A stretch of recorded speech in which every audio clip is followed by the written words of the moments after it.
Je suis vraiment dans la joie. Comme le roi David a su tout le temps le dire. Dans la parole, vous savez ce que le roi David a eu à dire une seule fois. Ça continue de tomber dans nos oreilles jusqu'à aujourd'hui. Je suis dans la joie lorsqu'on me dit allons à la maison de l'Éternel. Vous savez, l'homme de Dieu m'a devancé et j'ai béni le Seigneur pour ça parce que même moi, je pense qu'à chaque fois, j'oublie un peu ce témoignage-là. Mais c'est un grand moment pour nous aujourd'hui parce qu'il s'est rappelé, il s'est souvenu de cela. Au temps où nous, on trimait, on marchait à pied, on quittait le centre-ville parce qu'il n'y a pas donné de détails. Vous voyez un peu, il n'y a pas donné de détails. Moi, j'avais une fracture à la jambe, j'avais 2 béquilles.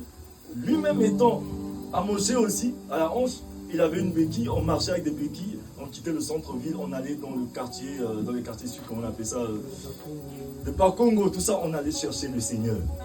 Bien aimé, lorsqu'on cherche le Seigneur, il se laisse trouver. Amen. Si aujourd'hui nous sommes là en train de témoigner Dieu, c'est parce qu'il y a eu un décret qui a changé. Alléluia. Amen. Et ça, c'est un grand témoignage.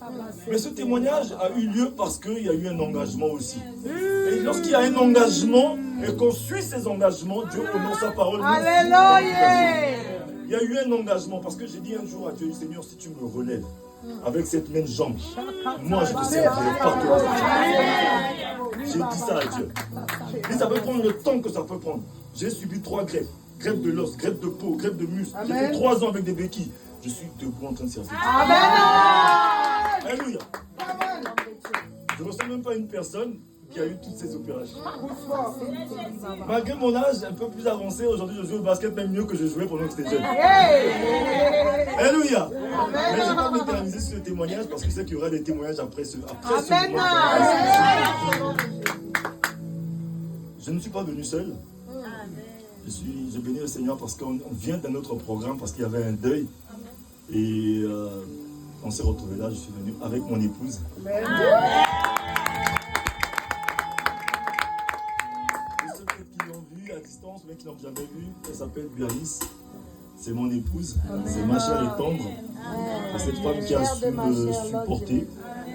Et aussi, je me mets à vous expliquer un peu comment on a commencé, comment cette femme m'a supporté. C'est comme une maman qui m'a préparé jusqu'à ce que je fasse les choses que vous voyez aujourd'hui. Elle m'a beaucoup aidé, être reconnaissant parce que, avec mes défauts, parce que je venais de loin, avec mon comportement, mais elle a su m'accepter. Et aussi avec ma belle-fille qui est là, Daphné. C'est la chambre de l'Éternel aussi. Seigneur, pour ce moment qui t'a permis de nous réunir là en famille. Parce que tous là, je vois tous ma famille ici. Toutes les personnes qui sont là, je connais. Je vois mon tonton qui est là, je vois les tantines, je vois tout le monde. Et ma soeur surtout, le Seigneur te bénisse énormément. Et bénisse papa aussi parce que ce programme que le Seigneur t'a mis à cœur, depuis le jour que tu m'as appelé, j'ai dit Seigneur, je vais soutenir cette soeur. Amen. Bien aimé, la Bible nous dit, qui sommes-nous pour juger le serviteur d'autrui? Je ne jugerai personne.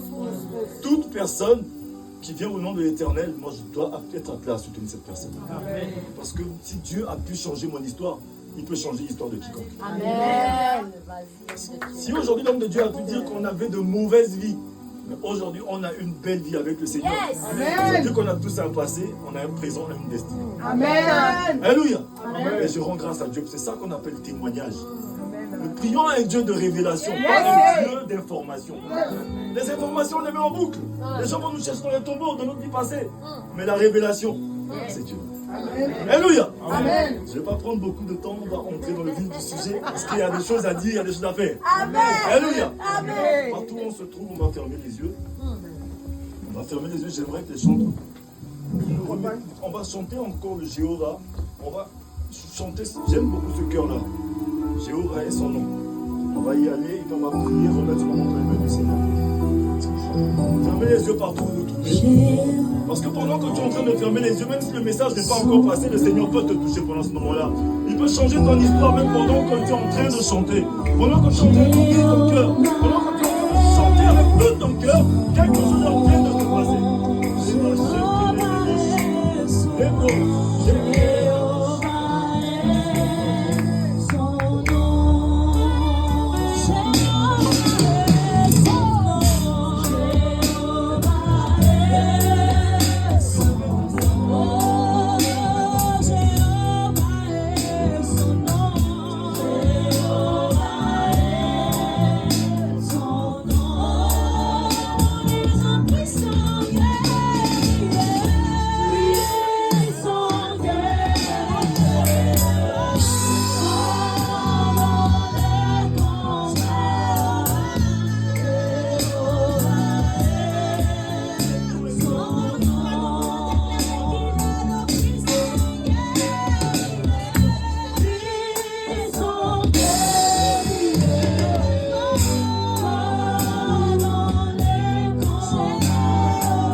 Dieu est bon.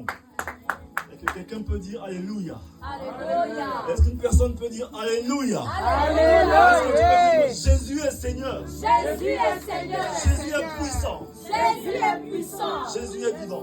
Jésus est vivant. Bien aimé, vous savez, prenons place s'il vous plaît. Vous savez que ce thème qui a été annoncé ici, pour lequel nous nous retrouvons, en train d'emmener la parole du Seigneur, je pense que ça vient du Seigneur. Vous savez, lorsqu'on parle de décret, ne sous-estimons pas. On parle de décret. On parle de décret qui doit changer. Ça veut dire qu'il y a des choses qui doivent changer dans nos vies. Parce qu'il y a certaines choses, rien n'arrive au hasard. Nous vivons dans un monde, bien aimé, dans un monde qui est séparé, je peux le diviser en deux. Il y a deux juridictions dans ce monde-là. La juridiction de Dieu et la juridiction du diable. Alléluia. Ça veut dire qu'il y a des décrets que le souverain Dieu Tout-Puissant il a mis en place. Et le diable aussi va toujours essayer de falsifier en mis des décrets. Lui aussi va essayer de se mettre par là. Parce que c'est un bon copieur. Il copie Dieu souvent. Amen. Amen. Aujourd'hui, bien aimé, le Seigneur, il est puissant. Il m'a mis à cœur, j'ai dit Seigneur, mais si je dois emmener la parole ici, mais comment je vais faire? Je peux vous dire que depuis que j'ai eu le programme, je n'avais jamais eu mon message. Dieu va faire quelque chose d'important. Amen. Mardi, parce que vous savez que tous les mardis soirs, chez moi à la maison, on a culte de maison avec des enseignements. Et j'enseignais au départ, mais après, c'est ma femme qui a pris la main. C'est elle qui enseigne les enfants à la maison. Même moi, quand je suis là à la maison, je suis enseigné aussi par madame. C'est elle qui nous enseigne tous à la maison. Amen. C'est lui qui trouve une femme. Donc, ce que vous allez voir, c'est que mardi, je suis rentré à la maison, j'étais dans le transport. Je suis rentré, je cogitais encore sur le programme. Et voilà, pendant que je suis dans la chambre, j'ai fini de prier. J'ai rendu là, ça toute la journée, je me changeais. Madame vient, elle entre, elle me dit, je peux te poser une question? Où est l'encyclopédie qui est ici dans la maison? J'ai dit, non, mais l'encyclopédie est dans la chambre des enfants. Elle me dit, non, c'est toi l'encyclopédie. J'ai dit, mais qu'est-ce que tu veux me dire par là? C'est là où elle me dit, je cherche le nom d'une personne dans la Bible, un nom qui commence par J, mais qui a fait telle chose. À peine elle m'a dit ça, alors que je n'avais même pas la tête dedans, le nom est sorti de ma bouche. Amen. Je lui ai donné, je savais que toi me donnais ça. C'était le nom d'une personne parce qu'elle voulait cette histoire-là pour pouvoir enseigner ce soir-là aux enfants. Lorsqu'elle est sortie de la chambre, j'ai pris mon stylo. Saint-Esprit m'a dit, prends ton stylo et note quelque chose. J'ai noté sur ce papier jaune-là.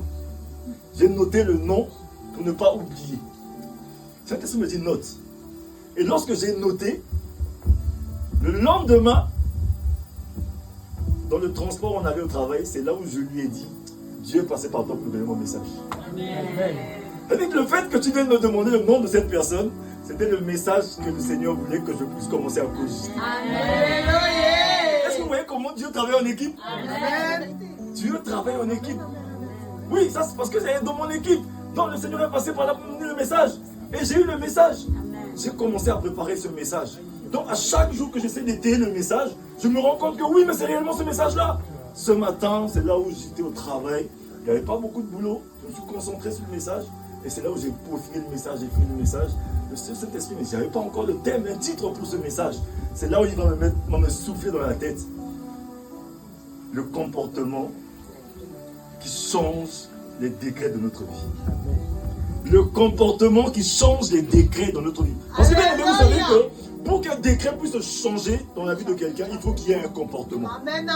Il y a certains comportements qui nous rendent visibles. Lorsqu'on a un comportement, quand tu as un bon comportement, tu as changé ta manière de fonctionner, tu as changé ta manière de marcher, tu commences à mettre ta vie en ordre, tu t'habilles proprement, tu fais les choses correctement, tu te rends visible. Les gens commencent à te voir, on commence à penser à toi, et peut-être ça arrive au Dieu du chef de l'État, il fait un décret dont j'ai besoin de soutenir. Des comportements qui changent des décrets. Parfois, il y a certains décrets dans notre vie qui ne changent pas parce que notre comportement n'est pas crédible afin qu'on puisse nous établir. Alléluia. Des comportements qui changent les décrets. J'ai dit, non, Saint-Esprit, tu es trop fort. Et c'est quelle sorte de comportement? Parce que c'est là où je vais procéder par définition. Parce que vous savez, lorsque vous avez la définition de certains mots, l'étymologie des mots vous donne l'autorité sur les mots. Amen. La Bible même nous dit par manque de connaissance mon peuple périt. Mais quand tu n'as pas la connaissance du mot, parfois nous employons des mots sans connaître le sens. Et ça fait que parfois on emploie ces mots à tort et à travers, sans le savoir. On dit des choses qu'on ne connaît pas. Alors que lorsque tu connais le sens étymologique, ça veut dire que lorsque tu es en train d'employer ce mot, tu sais ce que tu es en train de dire. Oui.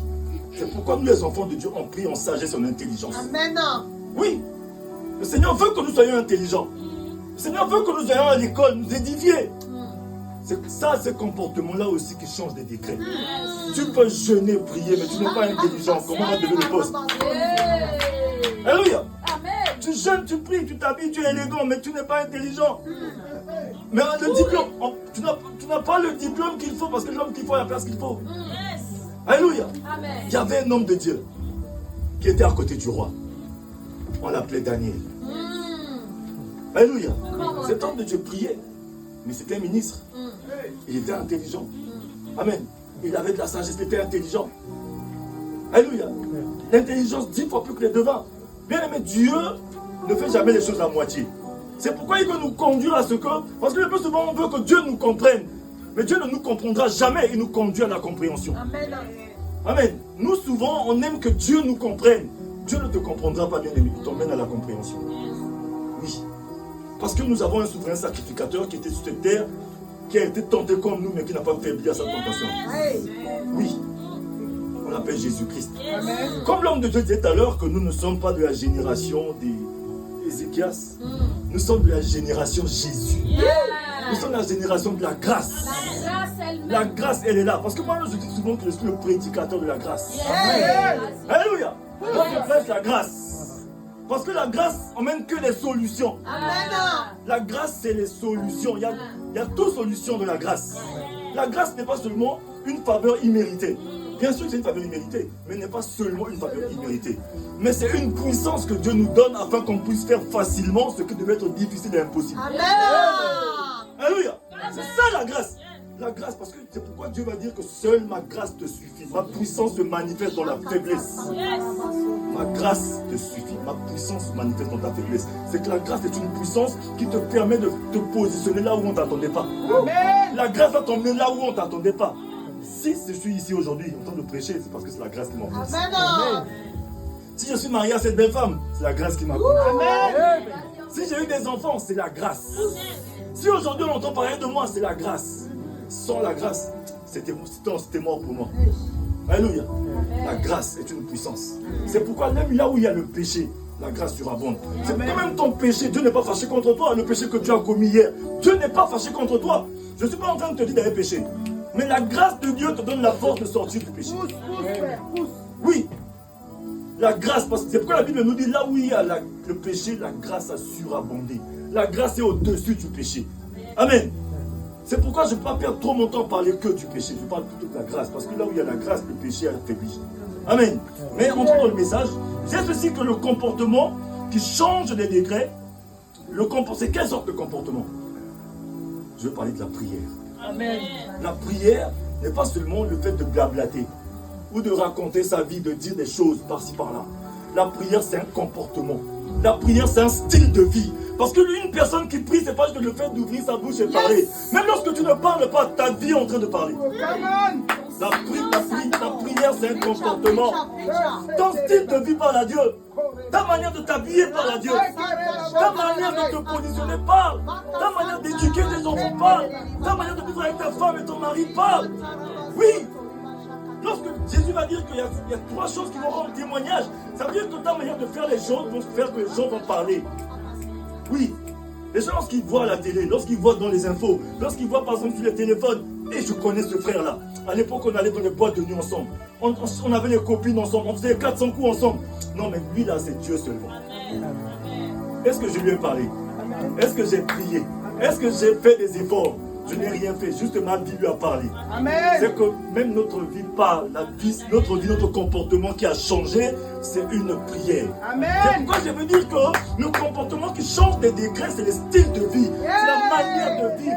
Ta manière de vivre a changé ton histoire. Alléluia.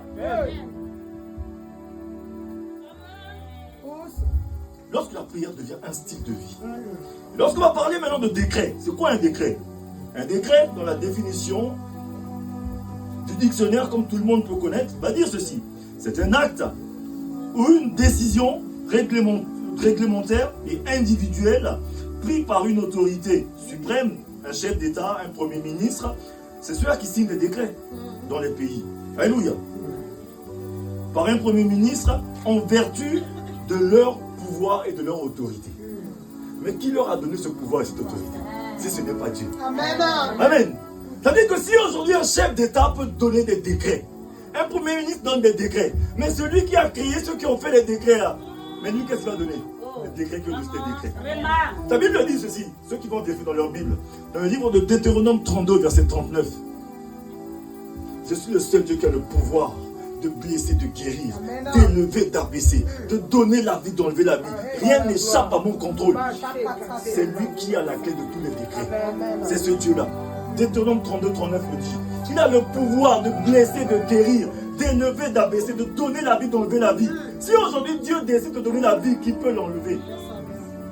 Amen.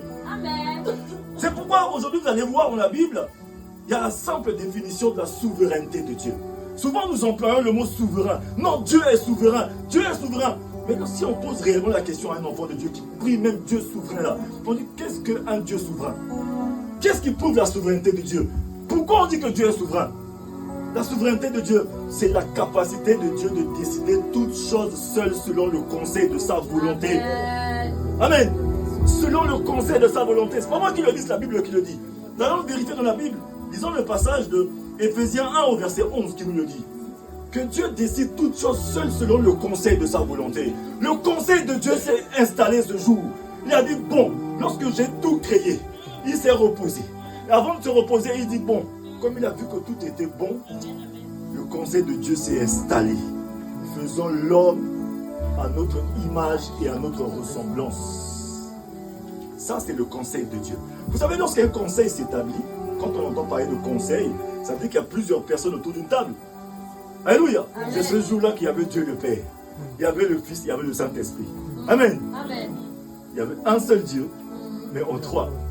C'est-à-dire que le conseil de Dieu s'est établi. C'est pourquoi il a fait une seule personne à son image et à sa ressemblance. C'est-à-dire qu'en toi seul, tu as les trois. C'est-à-dire que tu as les trois noms en toi. Le Dieu, le Père, le Fils, le Saint-Esprit, il est en toi. Amen. Amen. C'est pourquoi nous sommes la représentation de Dieu sur la terre. La Bible nous dit que vous êtes des dieux, mais vous mourrez comme des hommes parce que vous ne connaissez pas votre identité. Oui. Parce que si tu connais ton identité, tu ne meurs pas comme un homme. C'est comme cet fils prodigue. Lorsqu'il a pris les biens de son père, il est parti dilapider. Bien sûr, il a péché. C'est comme nous aujourd'hui. On prend de mauvaises décisions. Dieu ne fait pas de mauvaises personnes. Il fait que de bonnes personnes qui prennent de mauvaises décisions. Amen. Alléluia.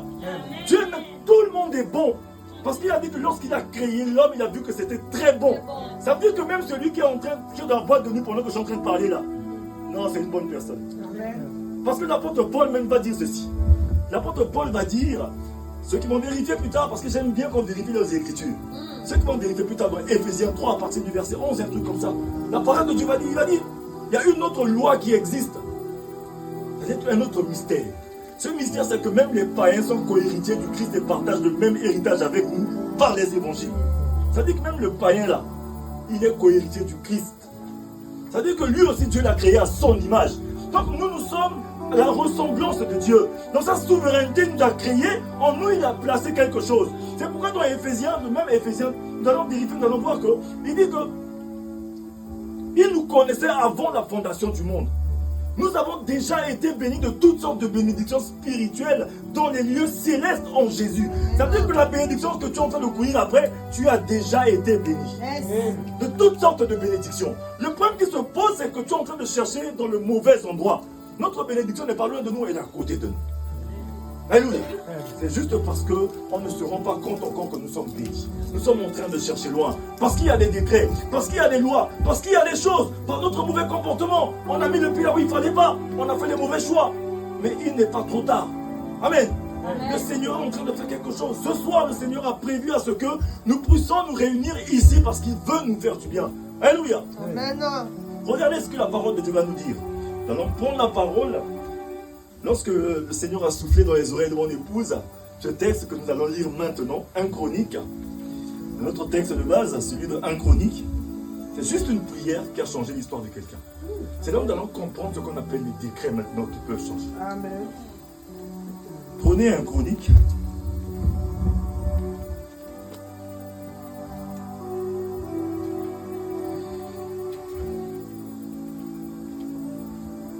Un Chronique 4 à partir du verset 8. Un Chronique 4, 8 à 10.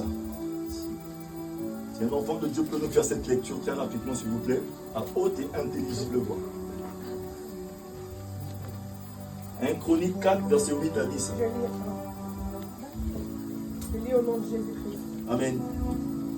1 Chronique 4, verset 8 à 10.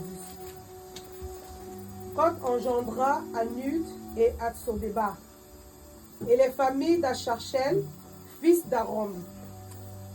Jabès était plus considéré que ses frères. Sa mère lui donna le nom de Jabès en disant, c'est parce que je l'ai enfanté avec douleur. Jabès invoqua le Dieu d'Israël en disant, si tu me bénis et que tu étendes mes limites, si ta main est avec moi et si tu me préserves du malheur, en sorte que je ne sois pas dans la souffrance, et Dieu accorda ce qu'il avait demandé. Amen. Amen. Parole du Seigneur. Amen. C'est jusqu'au verset 10, c'est ça? Oui, c'est le verset 10. Prenons place. Bien aimé, nous avons vu ce passage, ces deux versets bibliques que nous avons lus, c'est-à-dire du verset 8 au verset 10, qui nous parlent de l'histoire de Jaébet. Jaébet est un homme dans la Bible. Bien aimé, juste, vous avez vu que juste ce petit passage que nous avons lu, on peut faire peut-être 3 ou 4 jours de séminaire avec ça. Rien que ça. Parce que cet homme-là, Jaébet signifiait douleur.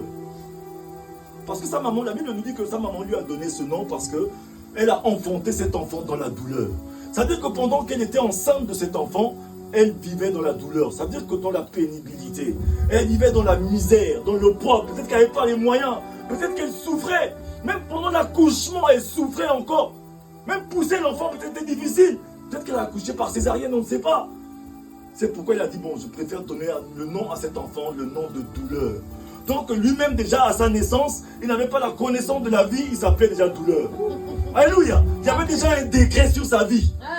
Même bien avant sa naissance, il y avait déjà un décret. Ce décret était prononcé que lui c'est douleur, lui c'est souffrance, lui c'est pénibilité, lui c'est sécheresse, lui c'est opprobre. C'est pourquoi aujourd'hui vous voyez certaines personnes, on les appelle par le nom de leur situation.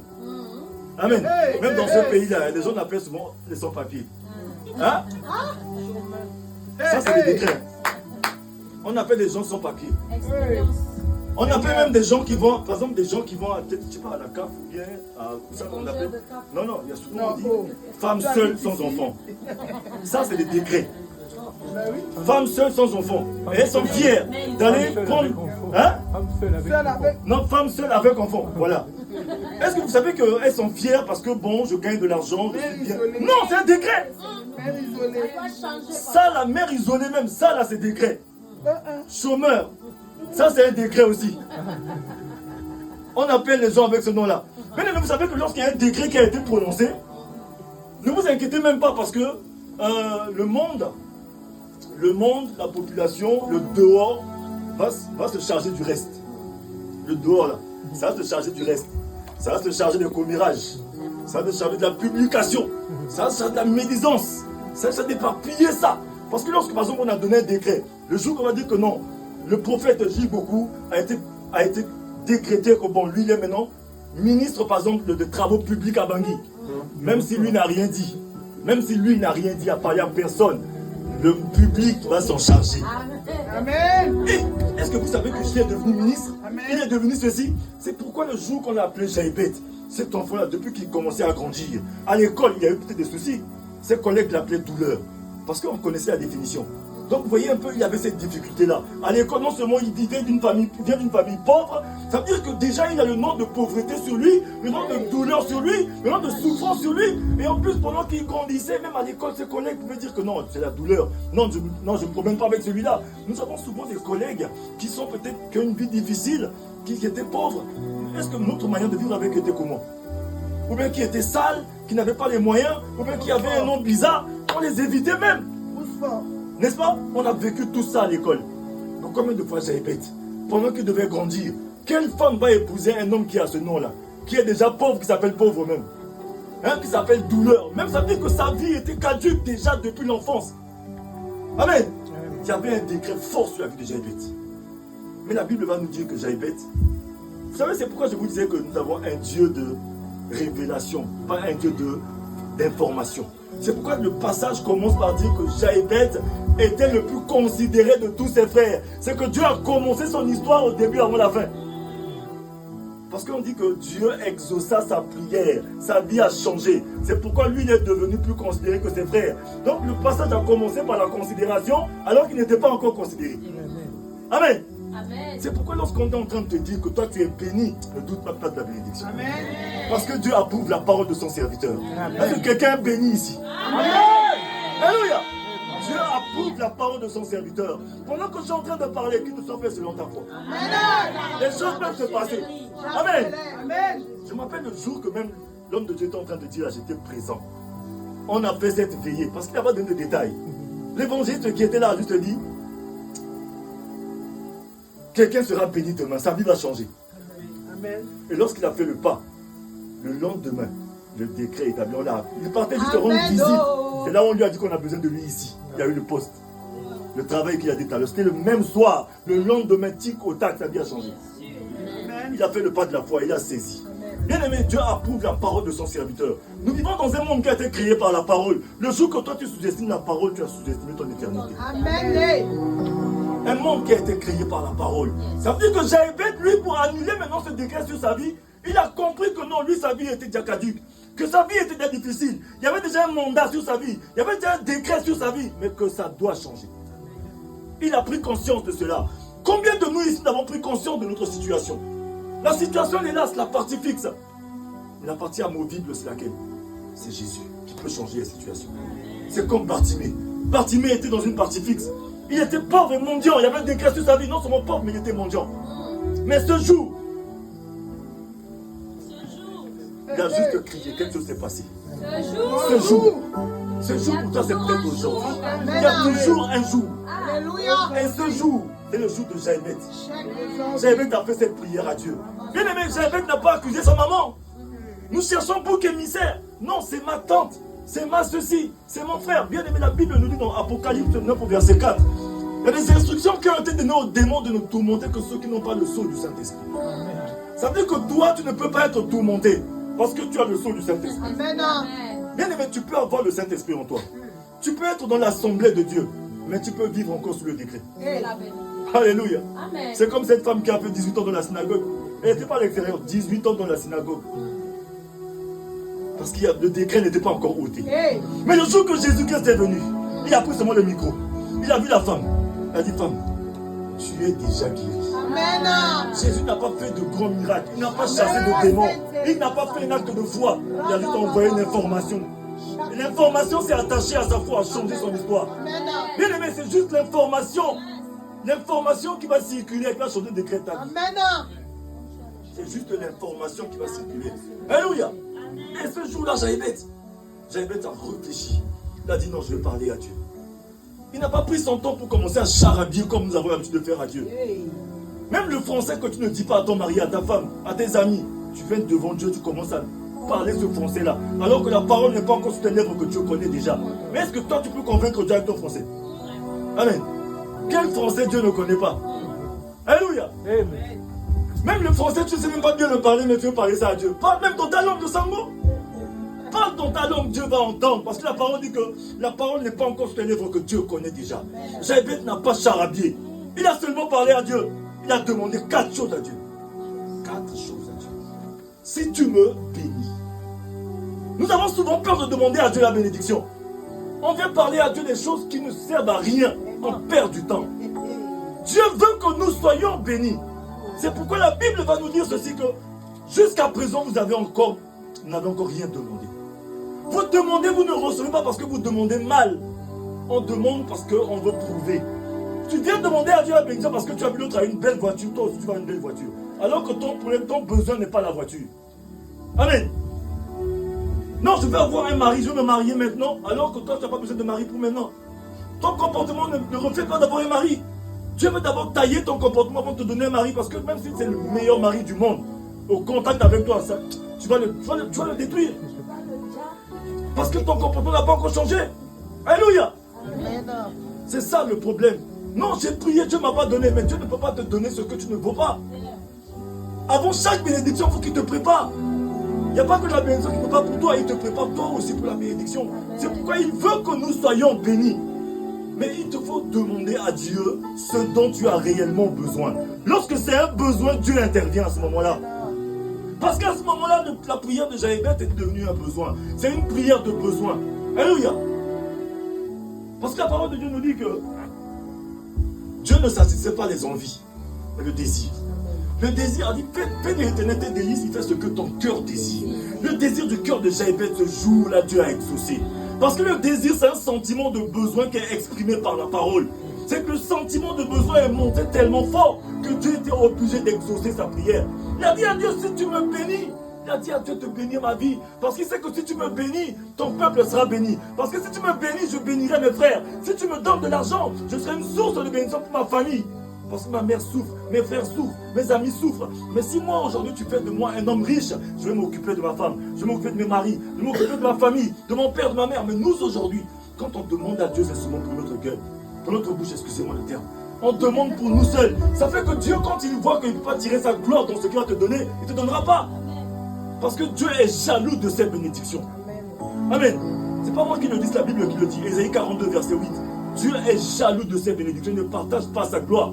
C'est la Bible qui le dit. C'est pourquoi souvent nous demandons à Dieu, mais nous ne recevons pas parce que nous demandons mal pour satisfaire nos passions et nos envies. Alléluia. Jaébet a fait une demande à Dieu. Il a dit, Seigneur, si tu me bénis, parce qu'il avait besoin de bénédiction. Parce que sa vie était malédiction. Donc lui avait besoin de bénédiction. Mais vous savez que, bien aimé, pourquoi Jaébet doit demander la bénédiction à Dieu? Parce que c'est Dieu qui a créé les bénédictions. Même la malédiction, c'est Dieu qui a créé. Le diable n'a rien créé. Le diable ne vient qu'utiliser. Parce que c'est Dieu qui a créé la malédiction pour protéger la bénédiction. C'est pourquoi il a dit à Abraham, ceux qui te maudiront seront maudits. Ceux qui te béniront seront bénis. Dieu a créé la malédiction pour protéger la bénédiction. Donc ça veut dire que si tu es maudit, que tu demandes à Dieu la bénédiction quand elle arrive, elle annule la malédiction. Alléluia. Ne perds pas ton temps à aller chasser la malédiction. Va demander la bénédiction. Nous perdons notre temps à chasser d'abord la malédiction, maintenant pour demander la bénédiction. On perd du temps. Alléluia. C'est comme si tu es dans une pièce. Il fait tellement sombre dans cette pièce. Tu as mis peut-être ton téléphone à la charge, dans un coin de la pièce. Alléluia. Mais dans l'obscurité, tu vas chercher à prendre le téléphone. Mais bien aimé, en passant par là, je peux casser le matériel, je peux me blesser, alors qu'il y avait l'interrupteur ici. Il suffit de toucher l'interrupteur, la lumière arrive, je prends mon téléphone sans casser quoi que ce soit. C'est-à-dire qu'au lieu d'aller chercher à enlever l'obscurité dans ta vie, amen, c'est bon, la lumière. La lumière, c'est la bénédiction. Alléluia. Le Seigneur bénit ma vie. Alléluia. C'est ce que Jaébet a fait. Il a dit, Seigneur, bénis-moi. Demande à Dieu la bénédiction. Pourquoi nous avons souvent peur de demander à Dieu la bénédiction? Qui nous a interdit de demander à Dieu de nous bénir? Depuis quand? La Bible nous dit, Jésus a dit ceci, l'homme de Dieu a lu ce passage. Demandez, il en vous donnera. Parce que mon Père se réjouit lorsque nous sommes bénis, parce que lorsque nous produisons du fruit. Amen. Dieu se réjouit parce qu'il aime qu'on produise du bon fruit. Alléluia. Amen. Demande à Dieu d'être béni. Ne perds pas ton temps à demander à Dieu, non, chasse la malédiction. Tu perds du temps. C'est pas ton travail, c'est le travail de Dieu. Amen. Alléluia. Preacher. C'est pas ton travail. Ton travail, attends, demande à Dieu sur la bénédiction. Amen. Comme Jaébet, droit au but. Amen. Vous demandez mal, c'est pourquoi vous ne percevez pas, vous ne recevez pas. Yes. Demande à Dieu ce qu'il faut. Tu as un décret sur ta vie. Tu as déjà pris conscience de la chose. Viens demander seulement à Dieu ce que tu as besoin. Amen. Ne contourne pas autour du pot. Nous perdons du temps. C'est une perte de temps. Alléluia. Lorsque tu penses que tu as encore du temps, c'est que tu es en train de perdre du temps. Amen. Demande à Dieu ce que tu as besoin. Faites connaître à Dieu vos besoins par des prières, par des supplications et des actions de grâce. La paix de Dieu qui surpasse toute intelligence gardera vos cœurs et vos pensées en Jésus. Demande à Dieu ce dont tu as besoin. Alléluia. Amen. C'est la parole de Dieu qui le dit. Et après, j'avais à demander quoi encore à Dieu? Il a dit, De me bénir. vas-y, dis ma soeur. Oui. Il a dit, j'avais invoqué le Dieu d'Israël Amen. en disant, si tu me bénis et que tu étendes mes limites, si ta On s'arrête là. ok. Il a dit, si tu étends mes limites. Bien aimé, il a dit, si tu étends mes limites. Parce qu'il savait qu'il était limité. Hey. Bien aimé, une personne qui a de la malédiction sur sa vie, mais c'est une personne qui est limitée. Très limité. Quand tu n'as pas d'argent, tu es limité. Quand tu n'as pas de moyens, tu es limité. Quand tu n'as pas de voiture, tu es limité. Dans un pays là où tout le monde roule, bien aimé, quand tu n'as pas le strict minimum, tu es limité. Et lorsque tu es limité, ça veut dire que toi tu es éliminé. C'est la société qui va te regarder encore. Hein? Il a dit, Seigneur, si tu étends de mes limites, le Seigneur veut que nous puissions tendre vers la perfection. Il veut que nous puissions avancer. Parce que pendant ta poursuite de la perfection, bien aimé, tu pourras avoir ce dont tu as besoin. Demande à Dieu ce que tu as besoin. Alléluia. Il y a dit, demande à l'univers tout entier, je donnerai la terre pour héritage. Mais nous avons peur souvent de demander à Dieu. Il a dit, Seigneur, si tu étends de mes limites. Parce que si mes limites sont étendues, si moi j'ai gagné le terrain, si moi j'ai eu toute cette terre, je pense que ma famille sera en paix. Je pense que je pourrais maintenant donner une place pour qu'on puisse servir le Seigneur. Imagine si nos limites étaient étendues. Est-ce qu'on allait avoir une petite pièce comme ça pour pouvoir adorer le Seigneur? Alléluia. Si tous on avait des limites, on était illimités. Mais on allait avoir que des buildings pour adorer le Seigneur. Mais c'est parce que nous aussi on est limités.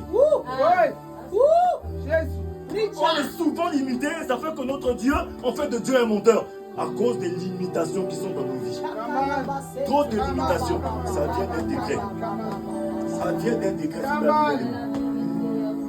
Maman, tu peux nous lire la suite? On va y aller très vite. Si tu me bénis et que tu étends mes limites, si ta main est avec moi. Amen. Il a dit si ta main est avec moi. Ça veut dire que lorsqu'il demande la main de l'Éternel sur sa vie, ça veut dire qu'il demande la présence de Dieu sur sa vie. La présence perpétuelle de Dieu sur sa vie. Bien aimé, la Bible nous dit, hein, la main de Dieu ne nous a jamais quittés. La main de Dieu ne t'a jamais quitté. Qu'est-ce qui fait que tu ne sens pas la main de Dieu? Ma main ne vous a jamais quitté. Ce qui fait que nous devenons insensibles à la main de Dieu, que nous ne sentons pas la main de Dieu, c'est l'orgueil, le péché. L'orgueil, on est tellement orgueilleux. Il a dit à Dieu, Seigneur, il a demandé la présence de Dieu. C'est comme Moïse pouvait dire à Dieu, il a dit, Seigneur, nous ne pouvons pas aller là-bas sans toi. Ne laisse, nous on reste ici. On ne peut pas aller sans toi là-bas. Souvent nous voulons utiliser la bénédiction de Dieu sans Dieu. On veut souvent utiliser la bénédiction de Dieu sans Dieu. Tu ne peux pas utiliser la bénédiction de Dieu sans Dieu. Tu utilises sa bénédiction avec lui. Alléluia. Souvent nous avons cette habitude-là. On vient voir Dieu par esprit. Seigneur, bénis-moi. Tu prends sa bénédiction et tu vas vivre ailleurs. Tu oublies Dieu. Combien de nous aujourd'hui? Alléluia. On a l'or, on a l'argent, on a le travail et c'est fini. Cet or, cet argent maintenant devient notre Dieu. Alléluia. La présence de Dieu, on laisse ça dans une boîte. On vient seulement à l'église, on est dans la présence de Dieu et on part. C'est comme bien aimé, la présence de Dieu, elle est partout. Elle est avec nous. C'est pourquoi lui, il était en train de demander à Dieu la présence de Dieu dans sa vie. Alléluia. Il veut que la main de Dieu soit visible dans sa vie comme elle était visible dans celle de Joseph. Il voulait que la main de Dieu soit visible dans sa vie. Parce que vous voyez, Joseph était béni. La main de Dieu, tout ce que Joseph touchait changeait. Même en prison, chez Potiphar, partout Joseph arrivait, tout ce qu'il touchait était en train de prospérer. Bien aimé, quand la main de Dieu est sur ta vie, tout ce que tu touches prospère. Amen. Tout ce que tu touches réussit. Partout où tu arrives, il y a un changement. Tu entres quelque part, tu emmènes la lumière. Tu sors les gens sur l'obscurité. Parce que la Bible nous dit que nous sommes la lumière du monde, nous sommes le sel de la terre. Amen. Amen. Et aussi, il va demander à Dieu la protection. Amen. La protection. Bien aimé, toutes ces choses qu'il a demandé, il va demander à Dieu maintenant la protection. Il veut que Dieu puisse le protéger. Alléluia. Fais que ma vie ne soit pas une vie de jaïbet, une vie de souffrance. Parce que si Dieu te donne toute cette bénédiction-là, il faut qu'il soit là pour protéger aussi la bénédiction. Il faut qu'il soit ta protection. Qui t'entoure par derrière, par devant, il met sa main sur toi. Le peuple d'Israël, lorsqu'ils sont sortis d'Égypte, dans le désert, on disait que Dieu les accompagnait par une colonne de feu, une colonne de nuée. C'est-à-dire que la colonne de feu la nuit, la colonne de nuée le jour. Bien aimé, Dieu va t'accompagner. Il va te protéger partout. Lorsque tu fais une prière sincère. Alléluia. Est-ce que quelqu'un peut faire la prière de Jaïbet ce soir? Amen. Si tu as un décret peut-être sur ta vie, ça fait très longtemps, bien aimé, que tu es en train de trimer. Tu es tout le temps dans l'éternel recommencement. Tu as toujours fait les mêmes business. Tu as toujours tourné avec les 1000 euros, les 2000 euros. On n'a jamais vu un changement dans ta vie. C'est-à-dire que depuis là, il est le même de Jésus, là, c'est comme c'est toi. Il est le même là, c'est toi. C'est Jésus qui est le même, pas toi. Parce qu'aujourd'hui, c'est comme il est le même là, c'est toi. Il est le même. Non! Depuis que tu es devenu chrétien, ta vie n'a même pas changé, quoi. À part juste quand tu t'appelles maintenant chrétien. Mais tu restes la même personne. Donc tu tombes tantôt, tu te relèves tantôt. Tu restes la même personne, quoi. Alléluia. Non, il doit y avoir un changement. Pour que lorsqu'on te voit, on sache que oui, Jésus est passé par là. Non, Dieu est passé par cette personne. Non, la vie de cette sœur-là, si je pouvais être comme toi, c'est quoi ton secret? Tu as quelque part, les gens ont envie de devenir comme toi. Tout le monde veut te ressembler. Au travail, on te pose la question, comment tu as fait? Je veux être comme toi. Comment tu as acheté ça où? Bien évidemment, même si c'était le top que tu portes, tout le monde veut être comme toi. Mais si tu es quelque part que personne ne veut être comme toi, c'est qu'il y a un problème. Alléluia. Parce que la Bible nous dit que nous sommes la ressemblance de Dieu. Le Seigneur veut répandre par nous l'odeur de la connaissance de Jésus-Christ en tout lieu. L'odeur de la vie qui donne la vie. Alléluia. Donc partout où tu arrives, le Seigneur veut répandre par toi l'odeur de la connaissance de Jésus. Tu dois réussir, tu dois prospérer, tu dois témoigner Dieu partout. Lorsqu'on voit tes enfants à l'école, oui, c'est qui votre père? Le jour que je partais prendre le bulletin de ma fille, sa professeure principale, c'est le professeur principal et la prof d'espagnol qui m'ont reçu, m'ont posé la question. J'ai dit, mais j'attendais que vous me dites quelque chose. Mais non, on n'a rien à dire, l'enfant, on n'a rien à dire. Tous les profs ont signé à l'unanime, non, cet enfant est impeccable, mais on attendait de voir son père. On voulait voir c'est qui son père. Alléluia. Même ça dit que lorsqu'on voit ton enfant, on cherche à te voir. Hein? Alléluia. On passe même à côté de chez toi, on cherche à savoir, mais c'est qui habite ici? Bien aimé, c'est ça là, une personne qui a été changée. Le décret a été changé. Mais ce soir, c'est que c'est possible. Parce que bien aimé, tous les jours que Dieu a créé, lorsque je mets mes genoux à terre pour prier Dieu, je dis Seigneur, change mon histoire. Amen. Voyez que mon histoire a déjà changé. Mais je veux que Dieu change ça encore. Amen. C'est que chaque jour, je veux que Dieu change mon histoire. Qu'il y ait un décret. Alléluia. Qu'il me mette à la table des grands. Je dis Seigneur, fais-moi rencontrer les bonnes personnes et les grandes personnes. Je dis Seigneur, fais-moi rencontrer les bonnes personnes et les grandes personnes. Oui, on est appelé à être assis à la table des rois. C'est pas que tu dois toujours être avec les mêmes sœurs, avec les mêmes personnes. Non, bien aimé, toi aussi tu es appelé à t'asseoir, à entrer au palais de l'Élysée. Tu es appelé à entrer partout, les gens sont entrés. Et pourquoi pas? Alléluia. On annonce la bonne nouvelle que entre nous. C'est quand est-ce que tu vas annoncer la bonne nouvelle aux gens qui vivent là-bas? Alléluia. Jésus a dit ceci à ses disciples, restez à Jérusalem. Jusqu'à ce qu'une puissance vienne sur vous. Par le Saint-Esprit. Afin que vous soyez mes témoins. Partout. Alléluia. Amen. Partout dans le monde entier. Nous devons être les témoins de Jésus-Christ partout dans le monde entier. Mais tu vas témoigner Jésus-Christ comment? Tu témoignes Jésus-Christ avec ce qu'il a fait dans ta vie. Alléluia. Tu témoignes Jésus parce qu'il t'a guéri. Parce qu'il t'a béni. Parce qu'il a augmenté tes capacités. Parce qu'il t'a donné des enfants. Parce qu'il t'a donné une famille. Parce qu'il a donné de la richesse. Parce qu'il a donné un travail. Parce qu'il a changé ton histoire. Bien aimé, tu ne peux pas rentrer dans la maison de Dieu, sortir et rester la même personne. C'est impossible. Ce soir, ça va changer. Devant nous, nous allons prier. On va faire une prière ce soir. On ne priera pas très longtemps. Je pense que j'ai déjà excédé un peu le temps, ou bien je suis dans les délais, je ne sais pas. Mais nous allons juste prier rapidement, nous allons finir. Amen. Nous allons prier. Partout où tu te trouves, ferme les yeux. Ferme les yeux partout où tu te trouves. Ferme les yeux partout où tu te trouves, bien aimé. Vous savez, Jaïbet, peut-être un enfant qui a vécu de la douleur, qui a souffert. Je sais que toi ici aujourd'hui, peut-être que tu as une maladie. Peut-être que tu as un problème, tu as un souci. Peut-être que tu as des dettes, tu n'arrives pas à t'en sortir. Peut-être que tu as une situation qui te dépasse toi, mais qui ne dépasse pas ton Dieu. Amen. Il est celui qui a le pouvoir de blesser, de guérir, d'élever, d'abaisser, de donner la vie, d'enlever la vie. Le décret qui est sur ta vie. Peut-être qu'ils ont dit, mais Dieu n'a pas dit. Ce soir, bien aimé, ça ne dépend que de toi. Alléluia. Partout où tu te trouves, élève tes deux mains. Tu vas répéter après moi. Tu vas dire Seigneur Jésus. Seigneur Jésus. Seigneur Jésus. Seigneur Jésus. Aujourd'hui. Aujourd'hui. Me voici. Me voici. Dans ta présence. Dans ta présence. Change mon histoire. Change mon histoire. Change mon histoire. Change mon histoire. Change mon histoire. Change mon histoire. Change mon histoire. Change mon histoire. Seigneur. Seigneur. Aujourd'hui. Aujourd'hui. Je ne te demande pas grand-chose. Je ne te demande pas grande chose. Parce que déjà ce que je te demande est très grand. Parce que ce que je te demande déjà est très grand. Change mon histoire. Change mon histoire. Change mon histoire. Change mon histoire. Enlève l'opprobre sur ma vie. Enlève l'opprobre sur ma vie. Enlève la misère sur ma vie. Enlève la misère sur ma vie. Seigneur. Seigneur. Bénis-moi. Bénis-moi. Seigneur. Seigneur. Bénis-moi. Bénis-moi. Je veux être béni. Je veux être béni. Fais de moi fais de moi une source de bénédiction. une source de bénédiction. Seigneur, Seigneur, menace aujourd'hui. menace aujourd'hui. Menace le dévorateur. Menace le dévoreur. Menace le malin. Menace le malin. Menace tous ceux qui veulent menacer ma vie. Menace tous ceux qui veulent menacer ma vie. Menace la maladie. Menace la maladie. Menace les épidémies. Menace les épidémies. Menace la pauvreté. Menace la pauvreté. Menace les sorciers. Menace les sorciers. Seigneur, Seigneur, change mon histoire. change mon histoire. Change mon histoire. Change mon histoire. Bien-aimé, il faut que cette prière sorte de ton cœur. Alléluia. C'est de l'abondance du cœur que la bouche parle. Il faut que tu sortes de tes tripes. Dis Seigneur, change mon histoire. Pendant que tu es en train de le dire, confesse-le, continue de le confesser. Le Seigneur est en train de changer ton histoire. Continue de prier, continue de prier. Change mon histoire. Change mon histoire. Jésus a changé mon histoire. Il a changé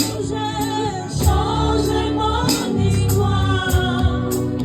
Jésus a changé mon histoire. Il a essuyé mes larmes.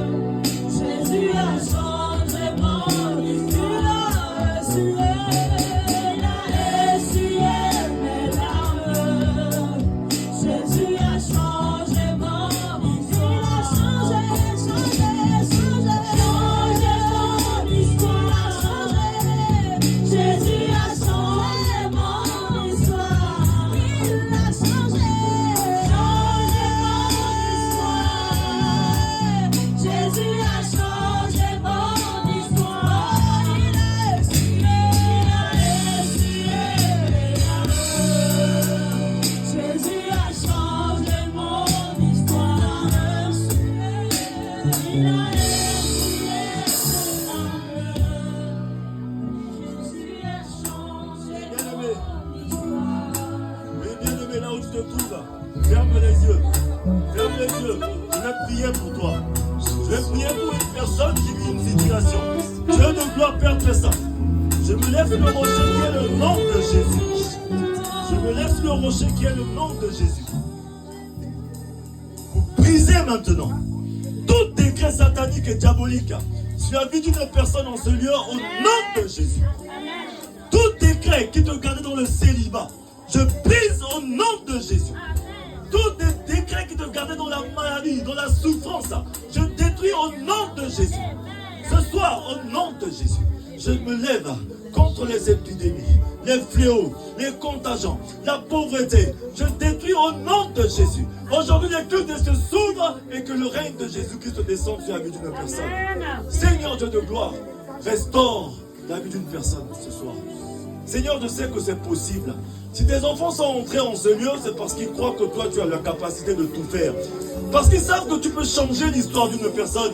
Personne ne sortira d'ici telle qu'elle est entrée. Dieu de gloire, je sais que tu ne m'as jamais trompé. Tu ne m'as jamais trompé. Oh roi de gloire, lève-toi maintenant pour ton peuple. Comme tu t'es levé, Seigneur, pour Jaébet, exauce la prière d'une personne. Seigneur, tu connais les besoins qui se trouvent dans le cœur d'une personne maintenant. Que ce soit les besoins financiers, que ce soit les soucis. Seigneur, du plus profond, tu prends le contrôle. Seigneur, change l'histoire de ton peuple dans ce lieu. Roi de gloire, je te rends grâce et je te bénis. Merci à toi. Père, ta parole a dit ceci. Le Saint-Esprit de Dieu qui est un Dieu de la résurrection, s'il vit en nous, ressuscite tout notre corps mortel. Ressuscite la santé d'une personne. Ressuscite ce qui est mort dans la vie d'une personne. Ressuscite les finances d'une personne. Ressuscite le travail d'une personne. Ressuscite le foyer d'une personne. Au nom de Jésus. Père de gloire, je te rends grâce et je te bénis. Je remets ces moments entre tes saintes mains. Au nom de Jésus, j'ai ainsi prié. Amen.